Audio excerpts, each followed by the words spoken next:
저번에 노숙자에 관한 동영상을 봤어요.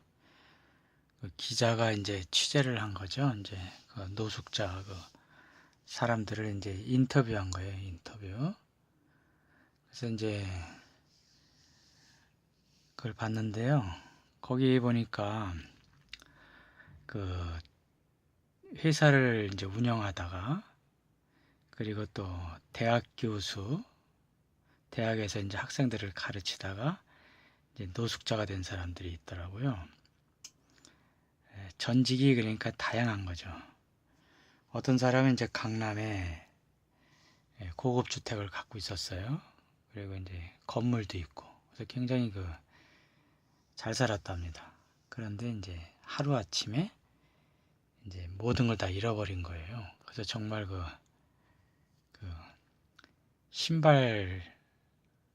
신발 하나 진짜 사기도 어려운 그런 상태였었대요.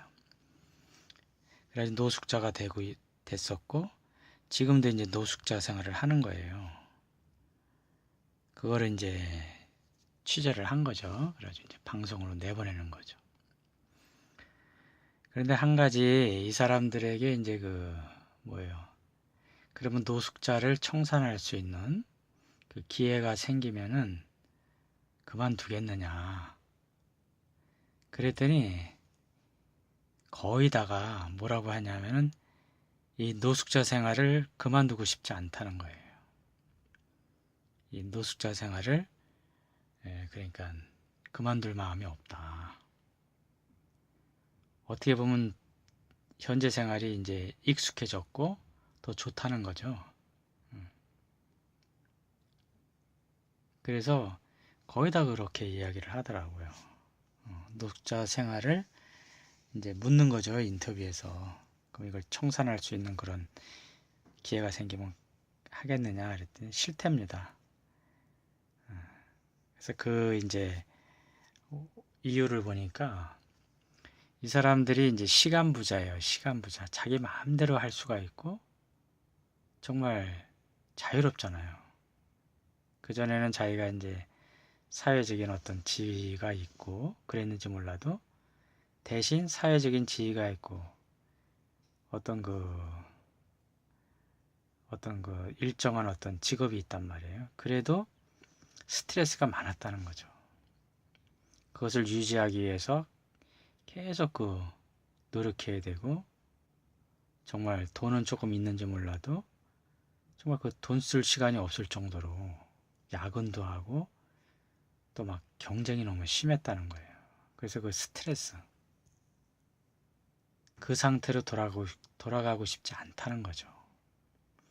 지금은 어떤 물질적인 것은 좀 부족한지 몰라도 뭐 물질적인 게 꼭 우리가 세 끼 먹으면 되지 않느냐, 네 끼 먹는 사람 없지 않느냐 이런 거예요.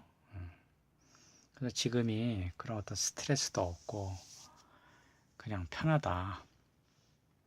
그리고 시간 부자라는 거죠. 시간이 많다. 자유시간이. 그래서 심지어 책도 본다는 거죠. 책도 보고 뭐 그냥 자고 싶으면 자고 일어나고 싶으면 일어나고 서울역을 중심으로 취재를 했는데 그 근처에 무료 급식소가 굉장히 많답니다. 그래가지고 밥은 아무 때나 먹을 수 있다는 거예요. 굶지 않는다는 거죠. 그러면 되지 않냐 이거죠. 이 사람들 얘기가. 그것을 이제 보면서 이런 생각을 하게 됐어요. 정말 시간 부자가 어떻게 보면 진짜 부자일 수도 있다. 시간 부자가. 그리고 인도 철학에 인도 철학은 사람 시기를 네 시기로 나눠요.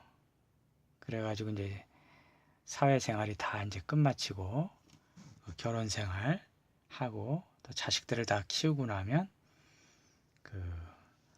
임석이라고 해가지고 숲속으로 들어갑니다. 그건 뭐냐면 거기 가서 이제 수행하고 명상하고 기도하는 거예요.